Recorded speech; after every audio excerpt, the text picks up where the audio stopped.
Bonjour à tous, bienvenue pour cette nouvelle rencontre en ligne. Que vous soyez habitué de l'église, habitué de ces rencontres vidéo ou que vous soyez présent pour la première fois, eh bien, bienvenue. J'espère que vous êtes bien installés pour pleinement profiter de ce temps. Alors que certaines activités ont repris, comme l'école, au moins partiellement, que certains magasins sont maintenant de nouveau ouverts, et par exemple la Maison de la Bible du Locle, qui est ouverte maintenant depuis une semaine, alors que certaines autres activités n'ont pas vraiment cessé, les soignants, l'alimentation et bien d'autres aussi, eh bien nous sommes toujours réunis par écran interposé. Et ce matin, je ne vais pas souligner les limites de ces rencontres, je l'ai déjà fait, mais nous encourager à nous réjouir pleinement de ce moment particulier qui ouvre la semaine. Je ne vous vois pas, je sais que je m'adresse à des personnes, pour certaines qui vivent bien ce confinement, avec davantage de temps en famille, des soirées plus libres. Je m'adresse aussi à des personnes qui sont chargées, des personnes qui sont lassées de ces mauvaises nouvelles, des personnes touchées par la maladie ou l'épreuve, des personnes qui ont une colère en elles ou qui s'inquiètent.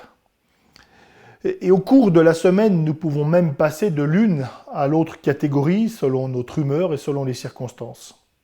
Nous sommes confrontés à une situation inédite qui nous conduit à changer tellement d'habitudes, tellement de choses pourtant naturelles, ne serait-ce que la manière de se dire bonjour. Et pendant les minutes qui suivent, nous ne voulons ni oublier le quotidien, ni oublier la situation sanitaire, mais nous avons ce privilège maintenant de prendre le temps pour changer de perspective, prendre un peu de recul et regarder au Dieu créateur, au Dieu qui règne sur sa création. Je lis le début du psaume 90. « Seigneur, tu as été pour nous un refuge de génération en génération, avant que les montagnes soient nées et que tu n'aies créé la terre et le monde, d'éternité en éternité, tu es Dieu. » Ça fait du bien d'avoir de tels textes. Cela donne une autre perspective. Quel bonheur nous avons de pouvoir nous appuyer sur un tel Dieu et regarder à lui. Je vous propose, en ce début de rencontre, un temps de prière, d'intercession que nous vivons habituellement plus tard. Nous nous adressons à celui qui a tout entre ses mains, et pourtant qui désire que nous le prions et que nous lui fassions part de nos soucis, que nous sachions lui ouvrir notre cœur. Alors nous nous inclinons dans la prière. Merci notre Dieu d'être Dieu. Merci d'être ce Dieu sans changement, sans ombre même de variation comme le rappelle ta parole. Merci d'être ce rocher stable, ce rocher solide qui tient dans la tempête actuelle. Merci aussi parce que, selon ta promesse, tu es auprès de chacun de tes enfants. Nous ne te voyons pas, nous ne t'entendons pas, nous ne ressentons pas forcément ta présence. Tu es là, tu es présent à nos côtés et tu es présent en nous par ton esprit. Merci notre Dieu. Merci aussi parce que tu es ce Père qui connaît chacun de ses enfants. Merci de ce pardon que tu nous accordes. Merci de cet amour dont nous pouvons être certains. Tu nous aimes, tu nous corriges parfois, mais nous avons ce privilège de savoir que nous sommes dans ton alliance et que ton amour demeure. Nous voulons prier pour les personnes touchées par la maladie, le deuil, la souffrance. Nous prions aussi pour les personnes qui passent par un temps de découragement ou d'angoisse face à ces incertitudes qui demeurent. Accorde, ô notre Dieu, le soulagement à tes enfants, ta paix. Je te prie de renouveler la foi de chacun de tes enfants. Nous voulons prier aussi pour les jeunes qui vivent une scolarité bien perturbée. Nous prions aussi pour tous ceux qui se posent des questions quant à leur avenir, pour ceux qui ont du mal à suivre le rythme. Je te prie de les encourager et de les guider dans cette situation. Nous prions aussi que tu donnes toute sagesse aux parents, que tu donnes de bonnes relations avec les enfants et que tu les aides à accompagner leurs enfants, petits ou grands. Nous prions aussi pour Les églises qui réfléchissent à ces plans de déconfinement, à des cultes où il est possible d'être physiquement ensemble, je te prie de donner toute sagesse, avec la prudence et l'inventivité nécessaires pour gérer les contraintes liées à la situation actuelle. Je te demande aussi de donner toute sagesse et le discernement pour les organisateurs de camps, la JAB, Croix et Bouge, ainsi qu'au cycle formation jeunesse. Je te prie de leur donner tout ce qu'il faut pour qu'ils sachent envisager l'été de la meilleure des manières. Nous voulons aussi prier pour que ce temps de déconfinement soit bien encadré par les autorités. Je te prie de, là aussi, guider, de diriger les personnes qui sont en autorité afin que les décisions adaptées au pays soient prises et que les décisions qui concernent les églises, là aussi, soient conduites par toi. Nous voulons aussi prier pour tous ceux qui se posent des questions liées à cette crise, tous ceux qui ne te connaissent pas, mais qui s'interrogent. Et nous te demandons de bénir le témoignage de tes enfants afin que ton esprit, à travers eux, puisse donner vie, puisse convaincre, transformer des personnes à ta gloire. Nous prions aussi dans le cadre de ce qui se fait au Locle pour le témoignage de l'association Joya dans les maisons closes. Nous prions pour tout ce qui a été déposé cette semaine, pour les contacts qui ont eu lieu. Et nous prions aussi pour ce contact auprès des réfugiés et te demandons de guider Jean-Paul, guider Karine et qu'à travers eux, bien, tu te fasses connaître à de nombreuses personnes. Nous voulons aussi prier pour tout le témoignage auprès des musulmans pendant ce temps de Ramadan. Je te prie, notre Dieu, d'éclairer les consciences, de conduire de nombreuses personnes des ténèbres à la lumière de la vie. Protège aussi tes enfants qui vivent la persécution et qui doivent aujourd'hui encore vivre leur foi de manière cachée. Je te demande aussi, notre Dieu, de nous donner aujourd'hui d'être renouvelés par l'action de ton esprit, afin que nous soyons encouragés par ta présence dans notre vie. Amen. Nous allons maintenant vivre un temps où nous exprimons notre louange à Dieu, c'est-à-dire que nous annonçons à la fois la perfection de son être comme la perfection de ses actions. Et nous le ferons notamment à l'aide de 2 chants. Mais avant de chanter, déjà un retour au texte de tout à l'heure, le psaume 90, qui rappelle que Dieu est Dieu d'éternité en éternité. Il ne change pas. Et c'est un fait qui nous rassure. Cela nous aide à ancrer notre vie sur ce qui est solide et fiable. Et non seulement Dieu ne change pas, mais son plan ne change pas. Et encore mieux, Dieu est à l'œuvre depuis des siècles pour la réalisation de ce plan, et Dieu arrivera à son but, parce qu'il est Dieu et parce qu'il l'a décrété. Je vous propose la lecture de 3 textes qui sont dans toute la Bible. Le premier dans le livre du Lévitique, écrit par Moïse, l'autre écrit bien des siècles plus tard par le prophète Ézéchiel, et le dernier tout à la fin de la Bible, dans l'Apocalypse. Et en écoutant et en suivant la lecture à l'écran, je vous encourage à rechercher ce qui est commun à ces 3 textes. Commençons, nous lisons Lévitique 26, 12. « Je marcherai au milieu de vous pour être votre Dieu et pour que vous soyez mon peuple. » Ézéchiel 37, les versets 27 à 28. « Ma demeure sera parmi eux, je serai leur Dieu et ils seront mon peuple. Et les nations reconnaîtront que je suis l'Éternel qui sanctifie Israël, lorsque mon sanctuaire sera pour toujours au milieu d'eux. » Et dans l'Apocalypse, au chapitre 21, « Je vis un nouveau ciel et une nouvelle terre, car le premier ciel et la première terre avaient disparu et la mer n'était plus. Et je vis descendre du ciel, d'auprès de Dieu, la ville sainte, la nouvelle Jérusalem, prête comme une épouse qui s'est parée pour son époux. Et j'entendis du trône une forte voix qui disait « Voici le tabernacle de Dieu avec les hommes. Il habitera avec eux, et ils seront son peuple, et Dieu lui-même sera avec eux. » Dans l'alliance avec Moïse, Dieu avait donné le but. Qu'ils soient au milieu de son peuple. Il est leur Dieu. Ils sont son peuple. Avec Ézéchiel, Nous avons l'annonce que Dieu va atteindre ce but, non pas dans le cadre de l'ancienne alliance, mais de la nouvelle alliance que le prophète vient d'annoncer. Et dans l'Apocalypse, nous voyons cet accomplissement, cette réalisation parfaite. Dieu au milieu de l'humanité rachetée. Ceux qui sont présents constituent son peuple. Il est leur Dieu. Dieu au milieu des siens. Je serai leur Dieu. Ils seront mon peuple. Et Dieu accomplit en ce moment ce plan. Et nous chantons notre émerveillement avec le chant « Tu es merveilleux » que je vous encourage à entonner avec la vidéo. Tu es merveilleux.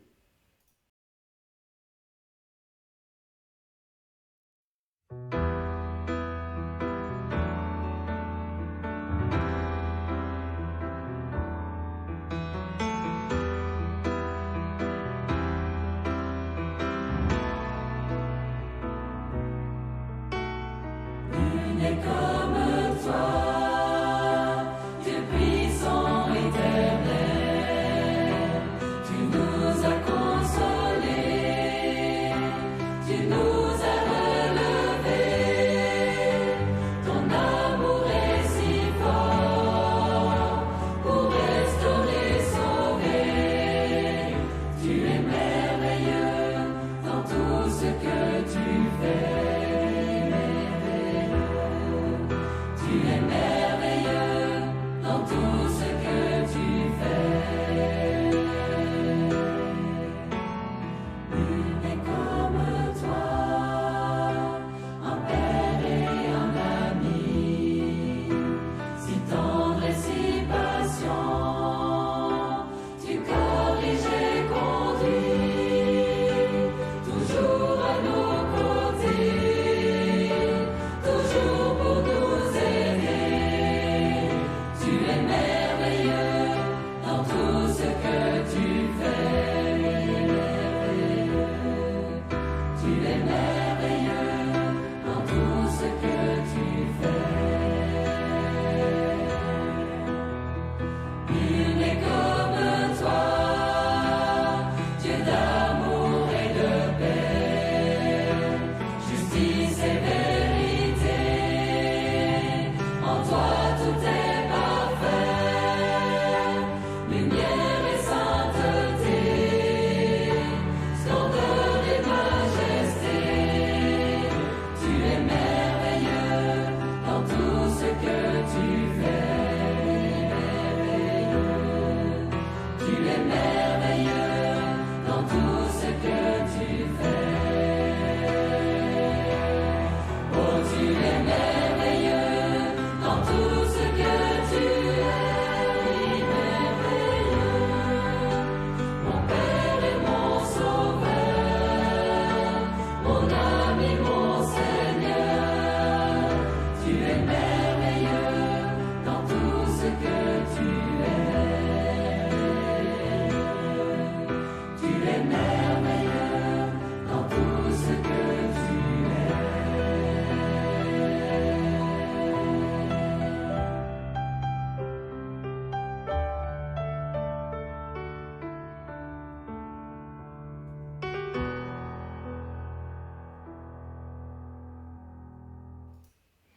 Notre Dieu est grand et en ce moment même, il continue d'accomplir son plan parfait, son plan merveilleux, mais aussi il accompagne les siens. Il nous comble de tant de bonté, pas toujours visible, rarement spectaculaire, par exemple lorsque des personnalités sont transformées au cours des décennies, mais Dieu soutient, transforme, comble de ses grâces chacun de ses enfants. Et nous continuons avec le chant qui nous invite à compter les bienfaits de Dieu. Compte les bienfaits de Dieu.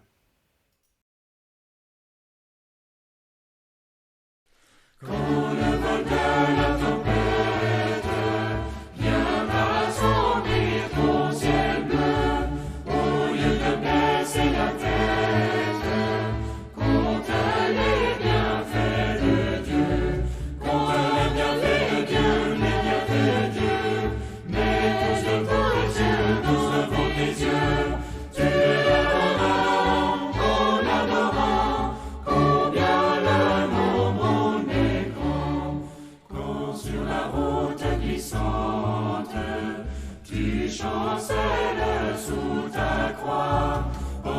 cette main puissante qui t'a béni tant de fois. Contemple les bienfaits de Dieu, mets tous devant tes yeux, tous devant tes yeux. Tu verras en adorant, combien le nombre en est grand. Si tu perds dans le voyage, plus d'un cher et doux trésor, pense au divin héritage, qui là-haut te reste encore. Contemple les bienfaits de Dieu, mets tous devant tes yeux, tous devant tes yeux.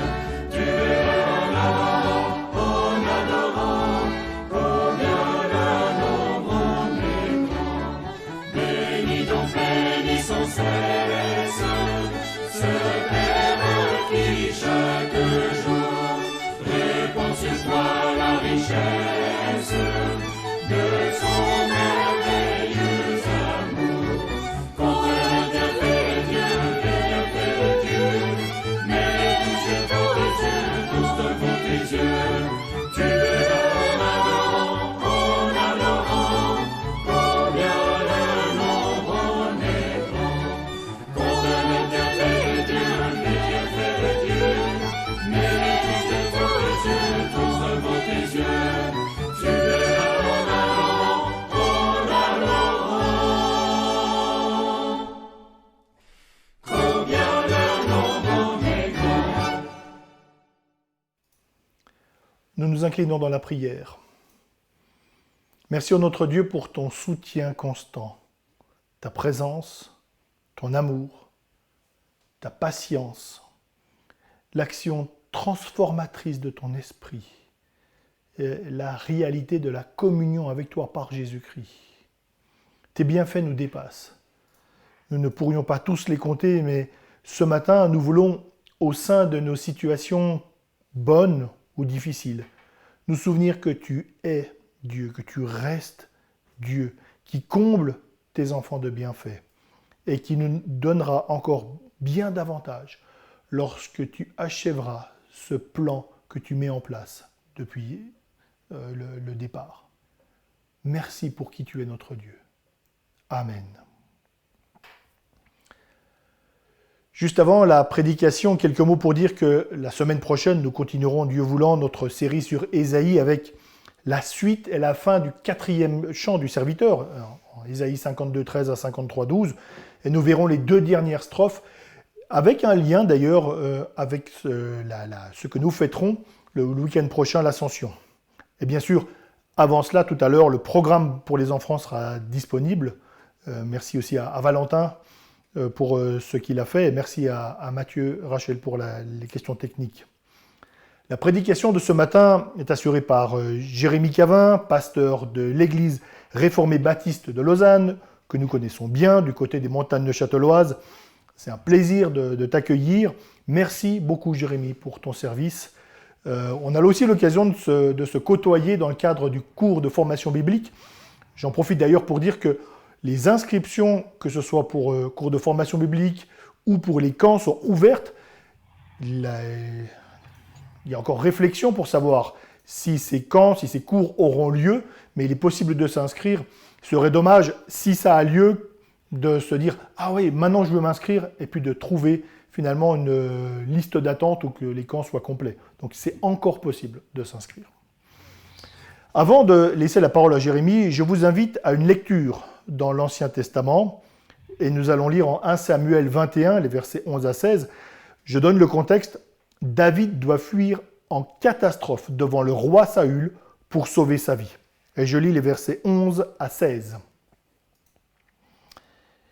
David se leva et prit la fuite le même jour devant Saül. Il arriva chez Achish, le roi de Gath. Les serviteurs d'Achish lui dirent : « N'est-ce pas là David, roi du pays ? N'est-ce pas celui pour qui on entonnait en disant : Saül a frappé ses 1000 et David ses 10 000 ? David prit à cœur ces paroles, et il eut une grande crainte d'Achish, roi de Gath. Il contrefit l'insensé sous leurs yeux, et fit des extravagances parmi eux. Il faisait des marques sur les battants des portes et laissait couler sa salive sur sa barbe. Achish dit à ses serviteurs, « Vous voyez bien que cet homme est fou. Pourquoi me l'amenez-vous? Est-ce que je manque de fou pour que vous m'ameniez celui-ci faire ses folies devant moi? Celui-ci va-t-il rentrer dans ma maison ?» Nous prions. Donne au Père ce matin à Jérémie d'être messager de ta parole. Accorde-nous un cœur réceptif, accorde-nous la sagesse, l'intelligence pour comprendre et mettre en pratique tes enseignements. Donne-nous la force par ton esprit afin que nous désirions vivre à ta gloire et que nous puissions effectivement le faire. Amen. Merci Jérémie, à toi la parole. Alors, bonjour à tous, chers amis du LOC, de la Tcho, des Ponts de Martel et environ. Ça fait plaisir d'être, entre guillemets, avec vous, même si c'est à distance, d'être avec des gens civilisés qui disent 80 et non pas 80. Je ne vois pas vos visages, mais je connais beaucoup d'entre vous qui êtes en ce moment derrière vos écrans. Et c'est une joie de vous savoir ce matin en train de suivre aussi ce culte. Et comme l'a déjà aussi mentionné Olivier, on ne sait pas quelles sont vos circonstances de vie aux uns et aux autres, mais j'espère de tout cœur que vous allez bien et aussi que ces moments que nous vivons ensemble ce matin vont les uns et les autres vous encourager. La prédication que je vais vous donner est tirée du psaume 34, que je vous invite à suivre avec moi. Nous allons lire donc ce psaume 34. Psaume 34, verset 1er. De David, lorsqu'il contrefit l'insensé en présence d'Abimélec et qu'il s'en alla chasser par lui. Je bénirai l'Éternel en tout temps, sa louange sera toujours dans ma bouche. Que mon âme se glorifie en l'Éternel, que les humbles écoutent et se réjouissent. Magnifiez avec moi l'Éternel, exaltons ensemble son nom. J'ai cherché l'Éternel et il m'a répondu. Il m'arrache à toutes mes frayeurs. Quand on regarde à lui, on resplendit de joie et le visage n'a pas à rougir. Quand un malheureux crie, l'Éternel entend et le sauve de toutes ses détresses. L'ange de l'Éternel campe autour de ceux qui le craignent et il les délivre. Goûtez et voyez combien l'Éternel est bon. Heureux l'homme qui se réfugie en lui. Craignez l'Éternel, vous ses saints, car rien ne manque à ceux qui le craignent. Les lionceaux éprouvent la disette et la faim, mais ceux qui cherchent l'Éternel ne manquent d'aucun bien. Venez mes fils, écoutez-moi, je vous enseignerai la crainte de l'Éternel. Quel est l'homme qui désire la vie, qui aime de longs jours pour voir le bonheur? Préserve ta langue du mal, et tes lèvres des paroles trompeuses. Écarte-toi du mal et fais le bien. Recherche la paix et poursuis-la. Les yeux de l'Éternel sont sur les justes, et ses oreilles sont attentives à leurs cris. L'Éternel tourne sa face contre ceux qui font le mal, pour retrancher de la terre leurs souvenirs. Quand les justes crient, l'Éternel entend, et il les arrache de toute leur détresse. L'Éternel est près de tous ceux qui ont le cœur brisé, et il sauve ceux qui ont l'esprit dans l'abattement. De nombreux malheurs atteignent le juste, mais de tous l'Éternel le délivre. Il garde tous ses os, aucun d'eux n'est brisé. Le malheur fait mourir le méchant, et ceux qui haïssent le juste seront condamnables. L'Éternel libère l'âme de ses serviteurs, et tous ceux qui se réfugient en lui échapperont à la condamnation.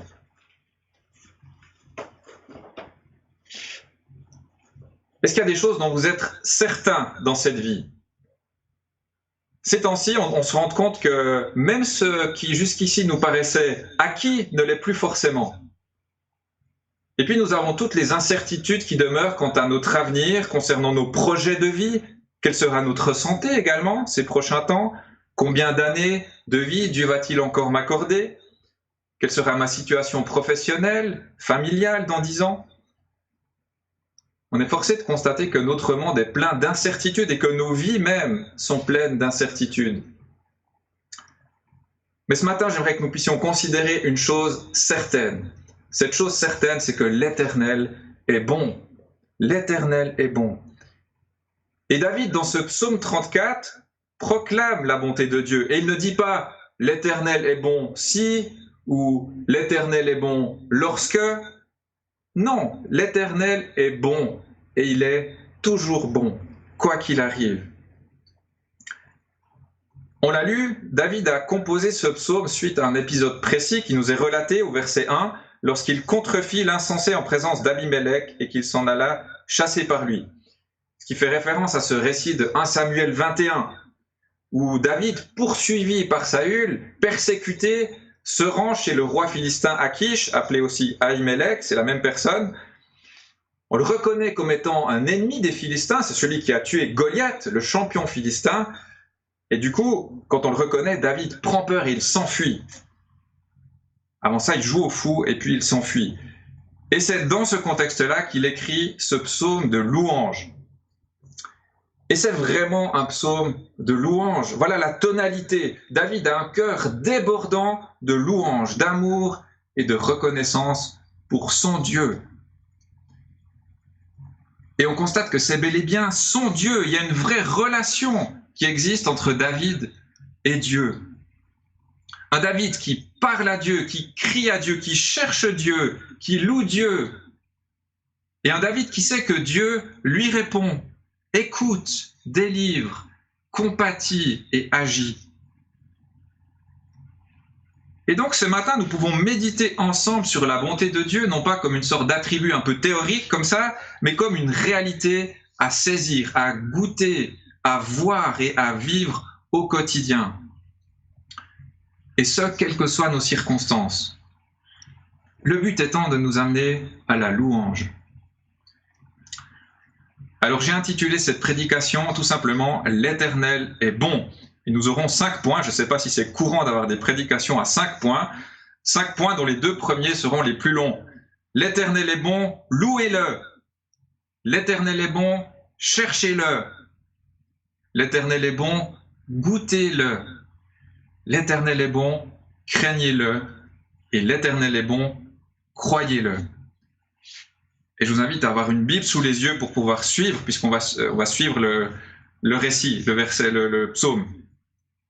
Premièrement, l'Éternel est bon, louez-le. Ce sont les versets 2 à 4. David commence dans ces versets 2 à 4 par la louange. Je bénirai l'Éternel en tout temps. Sa louange sera toujours dans ma bouche. Que mon âme se glorifie en l'Éternel, que les humbles écoutent et se réjouissent. Magnifiez avec moi l'Éternel, exaltons ensemble son nom. Et on a le sentiment que David ne peut pas se taire, que la louange qu'il a dans son cœur doit comme passer la porte de ses lèvres et qu'elle doit s'élever vers Dieu, elle doit déborder de son cœur reconnaissant. Et bien sûr qu'une raison importante de sa louange, c'est que David a été délivré par Dieu, arraché à ses frayeurs, comme on le verra plus tard. Et David, quand il regarde en arrière, constate que c'est bel et bien Dieu qui l'a tiré d'affaire. Lui avait une stratégie sur laquelle on peut discuter. Aller chez un roi philistin, contrefaire l'insensé. Mais David loue Dieu parce qu'il sait que, même s'il s'est lui-même jeté dans la gueule du loup en quelque sorte, c'est Dieu qui l'en a sorti. Et il veut louer Dieu pour cela. Peut-être vous vous dites, eh bien donc quand David compose ce psaume, tout va bien pour lui. Il a été arraché à ses problèmes. C'est facile de louer Dieu dans ces circonstances. Eh bien pas tant que ça. David ne traverse pas une période facile à la suite de cet épisode. Il n'est pas encore le roi sur son trône en train de siroter des cocktails avec des musiciens autour de lui qui le divertissent. Non, il est en danger de mort, persécuté par Saül. On pourrait dire que David est un SDF persécuté, et qui pourtant bénit Dieu. Verset 2, il veut dire du bien au sujet de Dieu. Dieu l'a béni, Dieu lui a fait du bien, et il veut en retour bénir Dieu et dire du bien de Dieu, le louer, l'adorer pour tout ce qu'il est et tout ce qu'il a fait. David explique au verset 3 qu'il se glorifie en lui, en Dieu, c'est-à-dire qu'il est fier non pas de lui-même, mais fier de l'Éternel. Il se décentre de lui pour regarder à Dieu. Il a de l'adoration pour Dieu. Il veut exalter son nom, le magnifier reconnaître la grandeur de Dieu. Quand David regarde à Dieu, quand David pense à Dieu, il a comme une sorte de louange réflexe. Il ne peut que le louer. Quel est votre réflexe quand vous vous tapez la tête? Bien, vous dites « aïe » sans réfléchir. Pour autant que vous soyez bien élevé, sinon peut-être vous dites autre chose. Quel est votre réflexe quand on vous sert à manger? Là encore, si vous êtes bien élevé, votre réflexe, c'est de dire merci. Pas besoin de réfléchir, on dit merci. Et David a comme ses réflexes ici. Dieu m'a béni, je le bénis, je le loue. Est-ce que nous voyons, nous aussi, les bénédictions dont nous sommes l'objet de la part de l'Éternel? Est-ce que nous comptons les bienfaits de Dieu, comme le dit ce beau chant que nous avons chanté? Même dans les temps particuliers que nous avons traversés, Dieu a manifesté sa bonté. Il a pourvu à nos besoins. Il nous a accordé toutes sortes de bons moments. Et peut-être qu'on a davantage savouré ce qui nous restait comme possibilité de nous réjouir alors que d'autres choses nous étaient enlevées. On a peut-être plus profité d'une promenade en forêt. On a peut-être plus profité d'entendre un ami au téléphone. On a été peut-être davantage reconnaissant de ces petits moments. Vous avez votre café et un bon livre dans votre salon. Ce que dans un canjab, on appelait autrefois les cartes postales de Dieu, ces petits clins d'œil de Dieu, ces bontés au quotidien. Et j'espère aussi que quand nous pourrons revivre les choses encore plus normalement et nous retrouver notamment en Église, nous saurons voir combien c'est une bénédiction que d'avoir une Église locale, de nous retrouver ensemble en chair et en os. On pourrait encore allonger la liste des bénédictions divines et évoquer toutes les choses extraordinaires que Dieu nous donne au quotidien, tels que les moments de communion avec lui quand nous ouvrons sa parole, l'assurance qu'il écoute nos prières, c'est incroyable, Dieu nous entend et nous écoute. Le fait que nous puissions appeler Dieu Père, notre assurance du salut, notre assurance de la vie éternelle, notre espérance, combien de bénédictions, combien de raisons de louer Dieu. Et je crains que trop souvent ce soit pas là notre état d'esprit quotidien de méditer sur la bonté de Dieu, sur ses bénédictions. Et trop souvent on a tendance à se plaindre, à essayer de voir tout ce qui devrait aller mieux, tout ce qui n'est pas assez bien, alors que nous devrions plutôt, comme David, avoir une sorte de détecteur de bonté, être à l'affût de toutes les bénédictions de Dieu pour le louer aussitôt. Et vous remarquez que la louange de David est comme contagieuse. Contagieuse, on n'aime pas trop ce mot actuellement, mais là, c'est dans le bon sens du terme.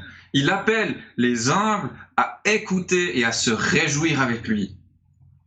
Il veut que tous sachent combien Dieu a été bon pour lui, afin que les autres aient envie de le louer avec lui.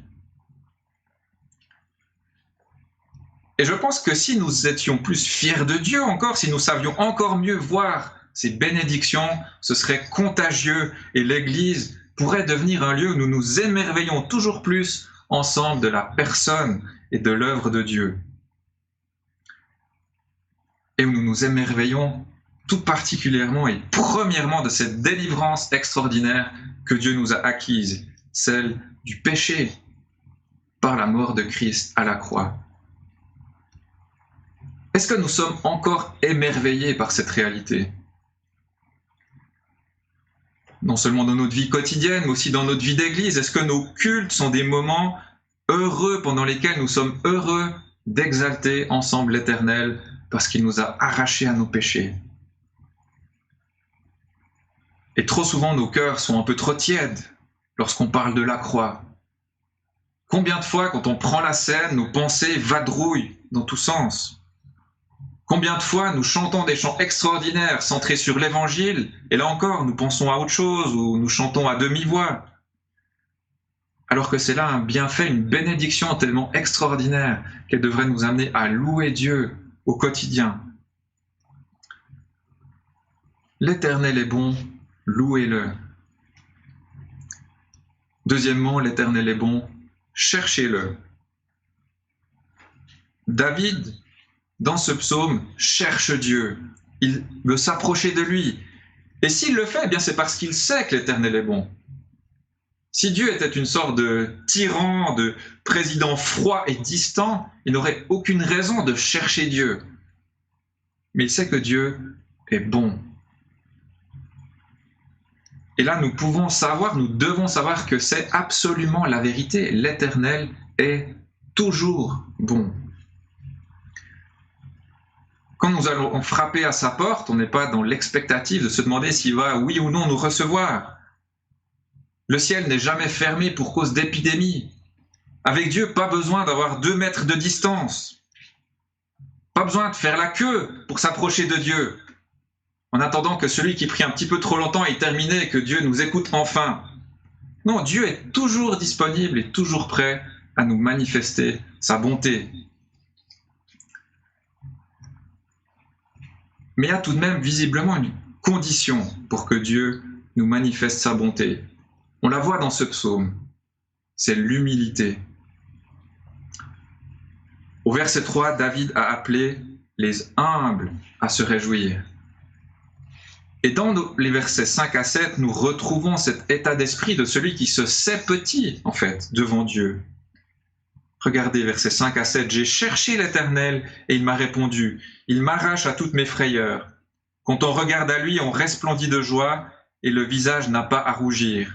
Quand un malheureux crie, l'Éternel entend et le sauve de toutes ses détresses. »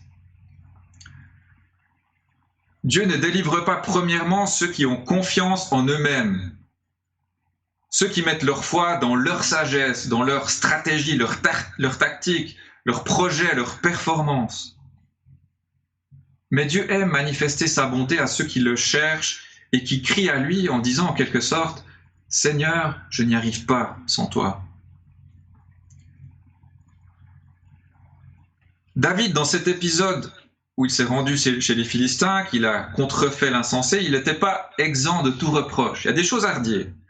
Mais au fond de son cœur, il se savait faible. Au fond de son cœur, il cherchait Dieu. Et c'est encourageant. Dieu n'attend pas de nous que, pour nous manifester sa bonté, que nous arrivions avec lui avec une foi exemplaire et héroïque, dénuée de toute mauvaise motivation, dénuée de tout doute.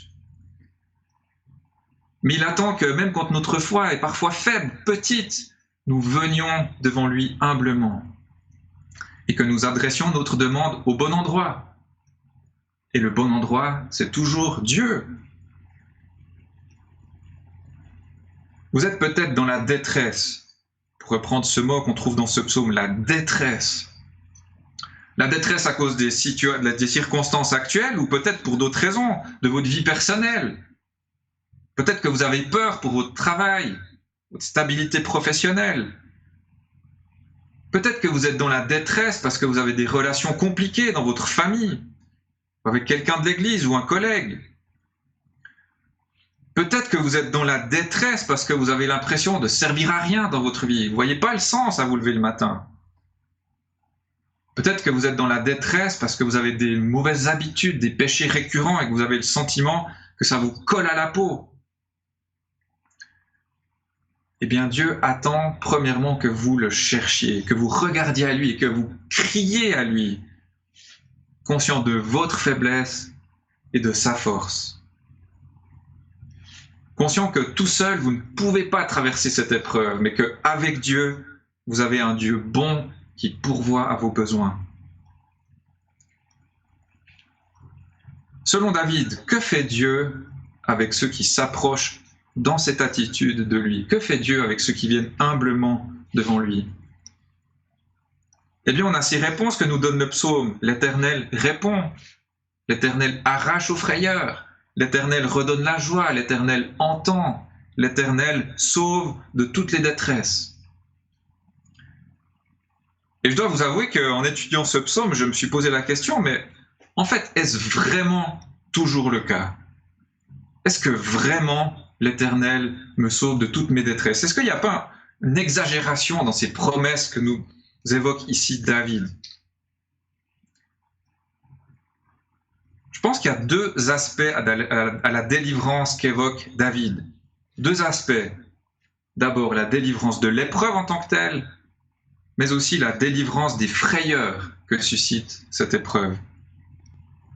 Et David, en l'occurrence, lui, a eu le privilège d'être délivré des deux, de l'épreuve, les Philistins, et des frayeurs qui accompagnaient cette épreuve.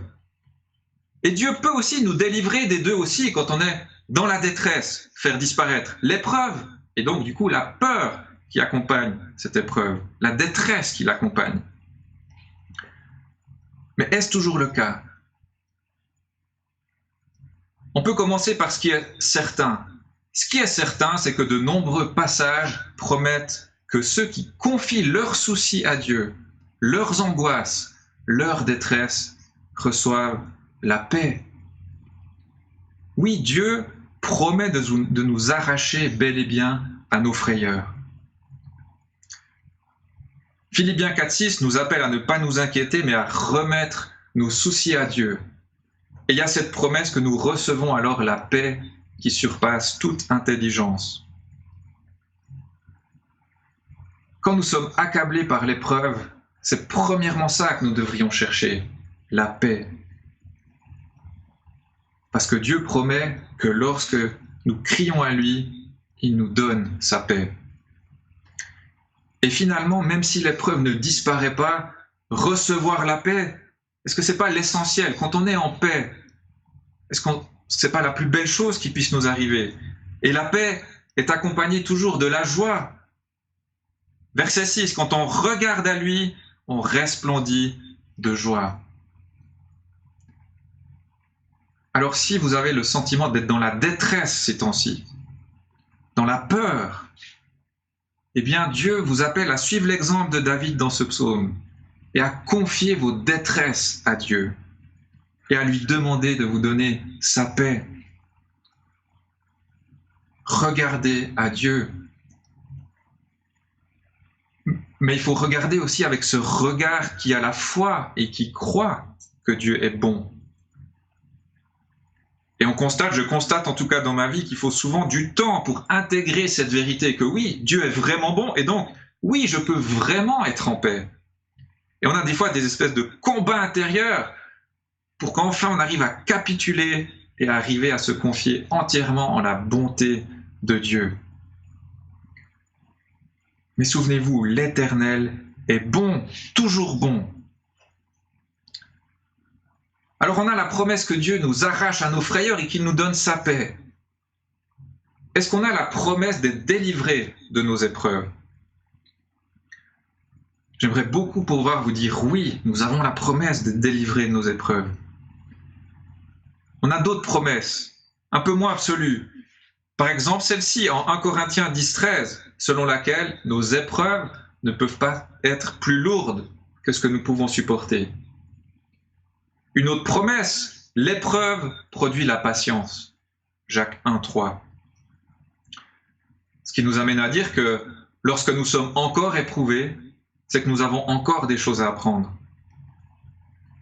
Une autre promesse absolue, c'est que toutes nos épreuves auront disparu dans le ciel. Alors on ne peut pas affirmer catégoriquement que toutes nos épreuves finiront par disparaître sur la terre. Mais on peut affirmer que tous ceux qui cherchent Dieu finissent par trouver la paix dans cette épreuve. Et l'Éternel est bon. Toute la Bible nous le rappelle. Et c'est encourageant. Si Dieu est bon, il ne va pas nous accorder une vie qui est faite uniquement de souffrances interminables. Il ne va pas prendre plaisir à prolonger inutilement nos épreuves. Je cite Charles Spurgeon, un prédicateur extraordinaire, qui dit ceci, et qui d'ailleurs souffrait de dépression. Charles Spurgeon. Le Seigneur regarde les justes avec faveur et tendresse. Ils lui sont si chers qu'il ne peut en détacher son regard. Il veille sur chacun d'eux avec autant de soin et d'attention que s'il était la seule créature dans l'univers. Il entend immédiatement leurs cris, comme une mère pour son bébé malade. Le cri peut être brisé, faible, incrédule, mais l'oreille du Père saisit chaque note de cette plainte et se hâte de répondre à la voix de ses enfants. Le même Seigneur qui envoie les afflictions les rappellera quand son dessein sera accompli. Mais il ne permet jamais à la plus dure d'entre elles de déchirer et de dévorer ses bien-aimés. Voilà qui est bien dit. Et le verset 8 aussi, regardez, nous montre que Dieu est celui qui est autour de nous pour nous protéger et nous délivrer. L'ange de l'Éternel campe autour de ceux qui le craignent et il les délivre. Une manière de dire que Dieu est là de manière très personnelle, comme s'il plantait ses tentes autour de nous pour nous protéger de nos ennemis. Et donc on sait qu'aucune épreuve ne peut arriver sans le contrôle, sans la souveraineté de Dieu. Et on sait aussi que dans l'Ancien Testament, l'ange de l'Éternel est ce personnage qui, ayant une apparence humaine, est en même temps pleinement Dieu. C'est-à-dire certainement la deuxième personne de la Trinité, le Fils de Dieu qui était déjà venu à plusieurs reprises dans l'Ancienne Alliance. Et vous voyez le lien avec Jésus-Christ. Ce Fils, il y a 2000 ans, s'est incarné.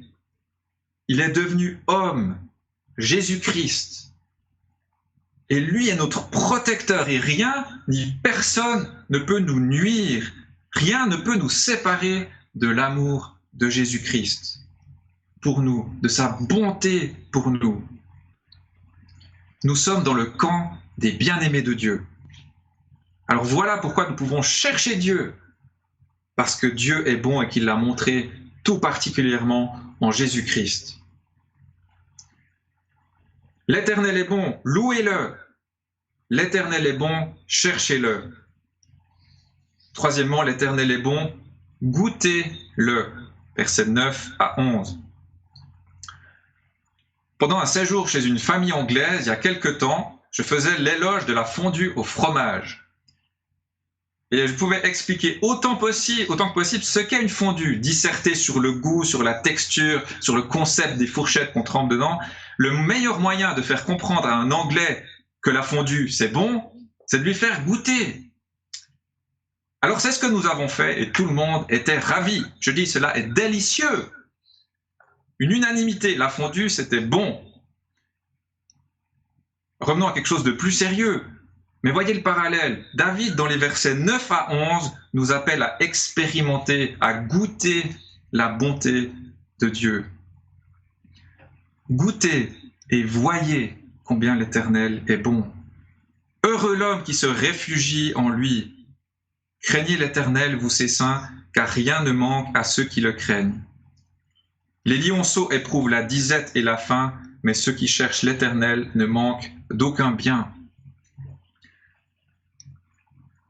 La relation que nous entretenons avec Dieu n'est pas quelque chose d'artificiel, de froid ou de théorique. David ici nous appelle à goûter et à voir la bonté de Dieu. Goûter et voir. Goûter.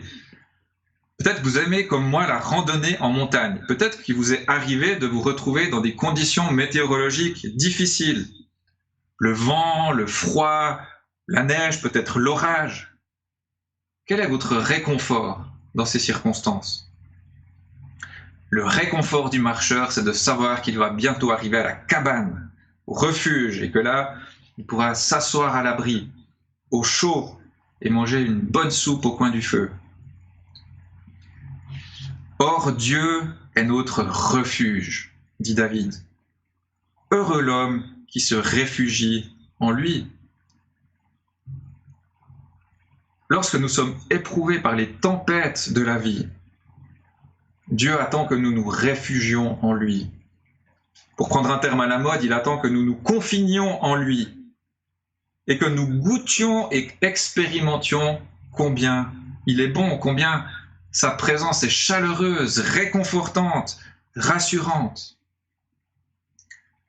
Et quand vous êtes dans votre cabane, dehors, peut-être qu'il continue de faire froid, la tempête, l'orage, mais nous nous savons en sécurité et en paix. Nous nous savons dans un endroit avec un Dieu bon. Et donc, dans nos détresses, ça signifie que nous sommes appelés par la foi à dire « Seigneur, je me réfugie en toi.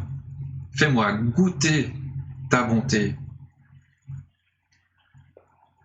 goûter la bonté de Dieu, voir la bonté de Dieu. Notre œil doit être exercé. On pourrait dire qu'il faut mettre les lunettes de la foi. Imaginez-vous tâtonnant dans le noir, incapable de savoir où vous êtes. Eh bien, vous avez vos lunettes infrarouges qui vous permettent de voir la réalité telle qu'elle est. Et par la foi, nous voyons les choses telles qu'elles sont.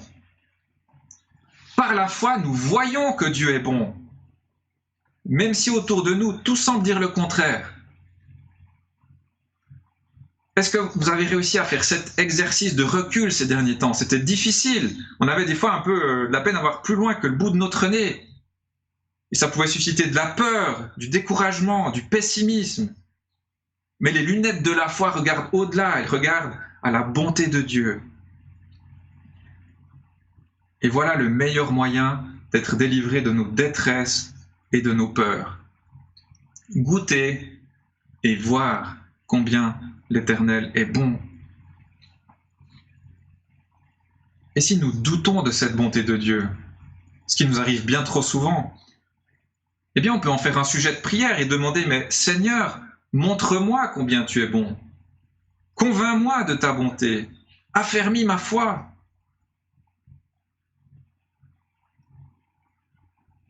Quand nous expérimentons cette bonté de Dieu, la paix remplace la frayeur. La joie remplace la tristesse. Et nous pouvons déclarer, comme David dans les versets 10 à 11, « Ceux qui cherchent l'Éternel ne manquent d'aucun bien. » Là encore, ça peut paraître un peu absolu. Mais finalement, c'est vrai, c'est parce que si nous sommes réfugiés en Dieu, de quoi de plus avons-nous besoin? Peut-être qu'il nous manque un peu la santé, l'approbation des autres, des ressources financières, la liberté de mouvement, un conjoint, des bonnes notes à l'école. Peut-être qu'il nous manque plusieurs de ces choses. Mais nous ne manquons d'aucun bien au sens que nous avons l'essentiel. Et bien sûr, on n'est pas des âmes désincarnées, et c'est légitime d'aspirer à ce que les circonstances aillent bien. Il est bon de prier que Dieu nous donne une meilleure santé, une meilleure liberté de mouvement, des ressources financières dont nous avons besoin. Mais même quand nous ne les avons pas, ces choses, nous pouvons, par la foi, goûter et voir que l'Éternel est bon. Souvenez-vous de ce détecteur de bonté qui nous pousse à louer et à bénir Dieu en tout temps.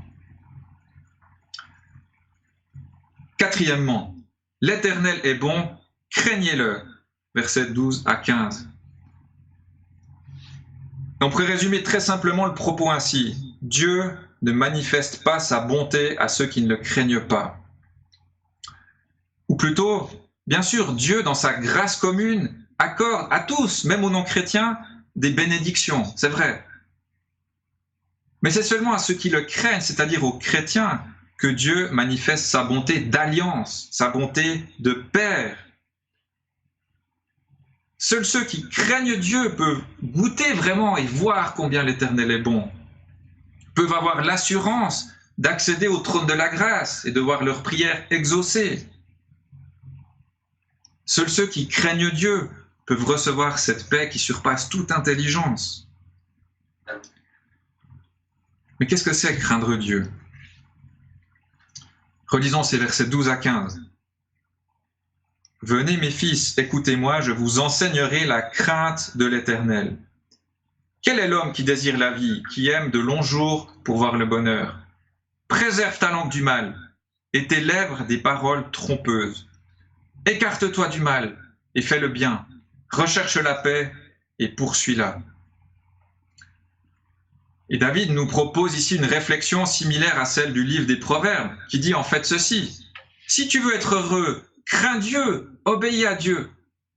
Si tu veux être malheureux, vis ta vie. Voilà le choix que nous avons. Et la vie que prône David ici, c'est la vie d'un homme qui humblement aime Dieu, craint Dieu, cherche à obéir à Dieu.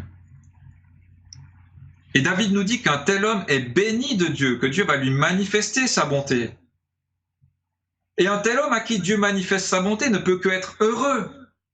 Et heureux, il ne peut que louer Dieu.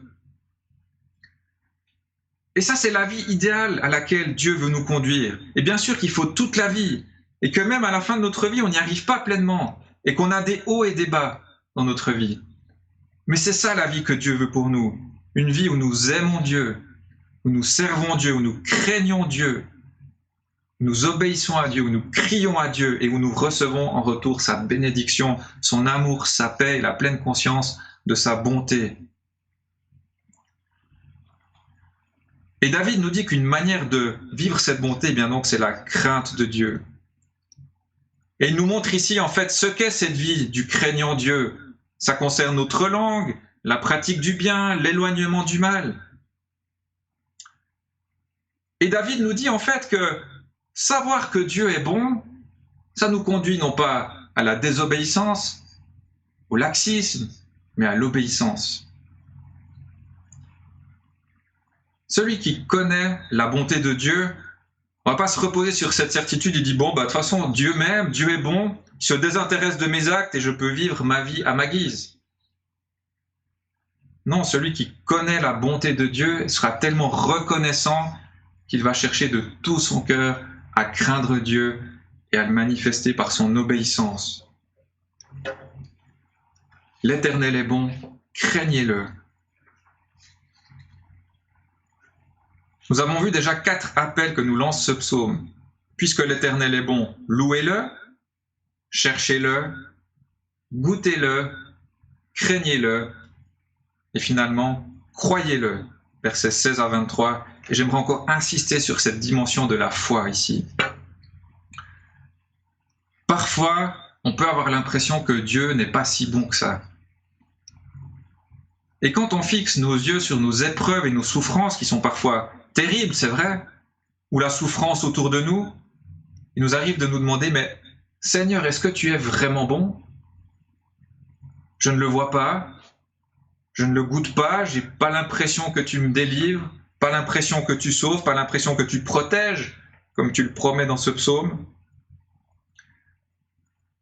L'impression que Dieu nous a oubliés peut-être, comme si notre mail d'appel au secours était arrivé dans les spams, que notre demande était sous la pile du dossier. Mais ces versets nous appellent à croire que l'Éternel est bon. À croire par exemple le verset 16. Les yeux de l'Éternel sont sur les justes et ses oreilles sont attentives à leurs cris. Oui, Dieu voit et il écoute. Et c'est par la foi que nous croyons que Dieu voit et qu'il écoute. Et quand on a cette foi, encore une fois, on retrouve la paix. Mais David est réaliste. Il ne dit pas, à aucun moment, il ne dit que le juste est épargné par les souffrances.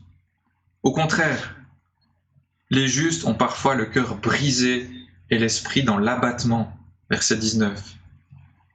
Verset 20. De nombreux malheurs atteignent le juste.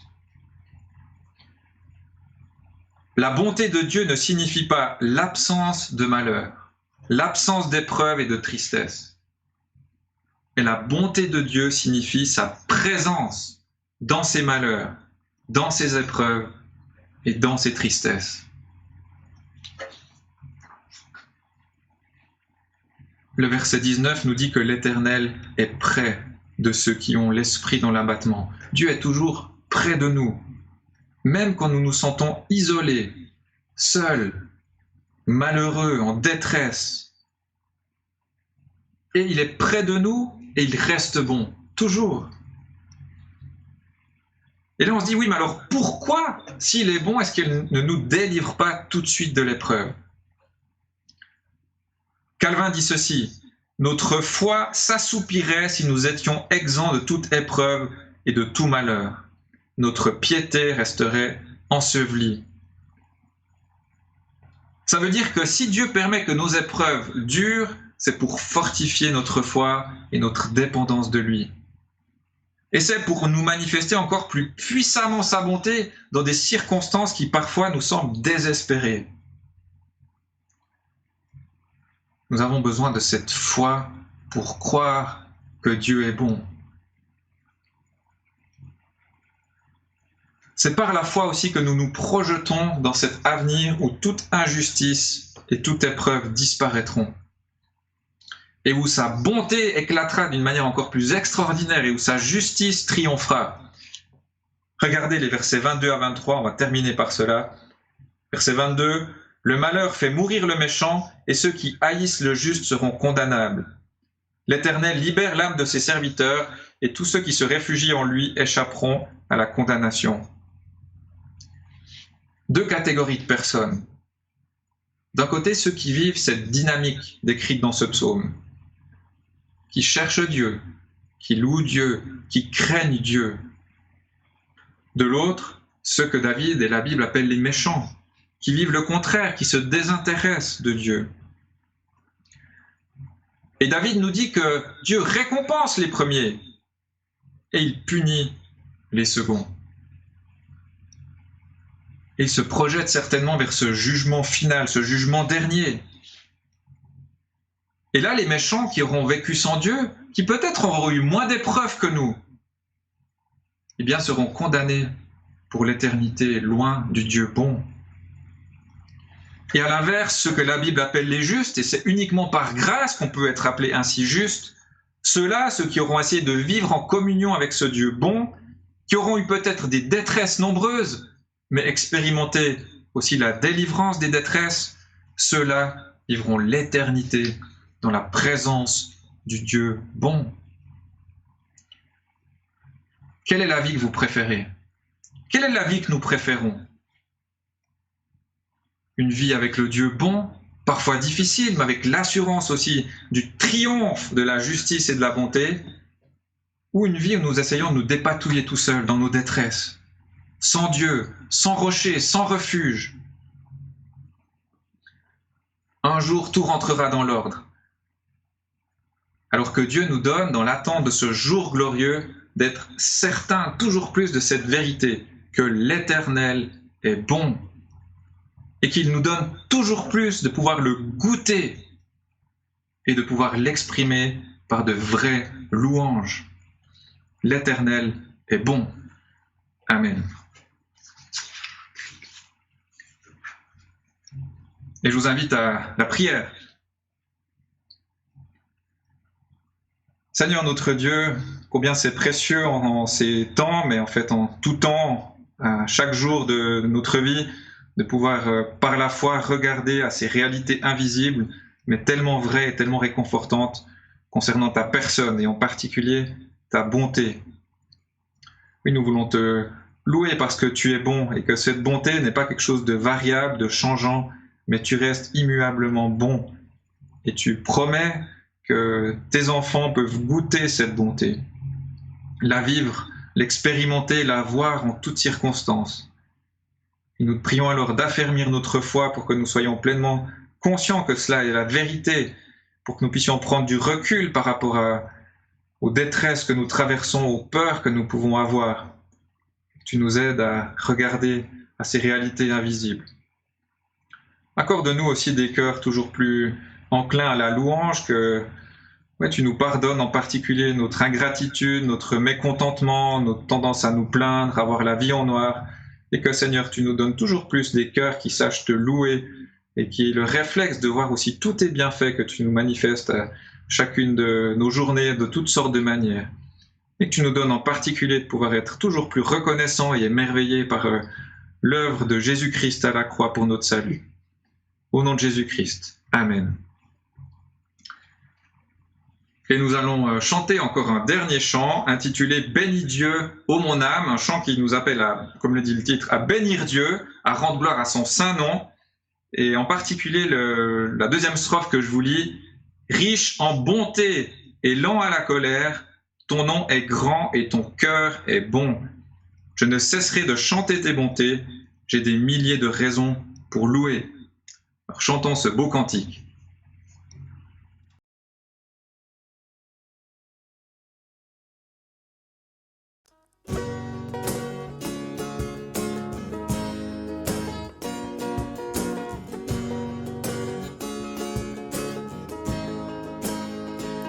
Bénis Dieu, mon âme, oh mon âme.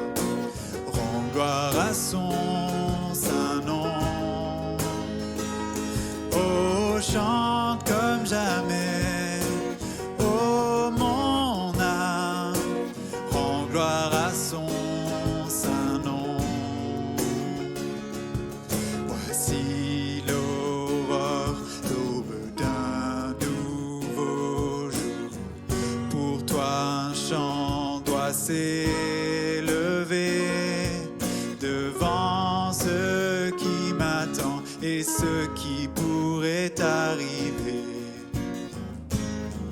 Qu'à la fin du jour je te chante encore. Bénis Dieu, oh mon âme, oh mon âme, rends gloire à son saint nom. Oh, chante comme jamais, oh mon âme, rends gloire à son saint nom. Riche en bonté et lent à la colère, ton nom est grand et ton cœur est bon. Je ne cesserai de chanter tes bontés. J'ai des milliers de raisons pour louer. Bénis Dieu, oh mon âme, oh mon âme, rends gloire à son saint nom. Oh, chante comme jamais, oh mon âme, rends gloire à son saint nom. Un jour viendra, je n'aurai plus de force. Mon heure venue, la fin sonnera. Pourtant mon âme chantera tes louanges. Pendant des milliers d'années, oui, sans fin. Bénis Dieu, oh mon âme, oh mon âme, rends gloire à son saint nom. Oh, chante comme jamais, oh mon âme, rends gloire à son saint nom. Rends gloire à son saint nom. Rends gloire à son saint nom.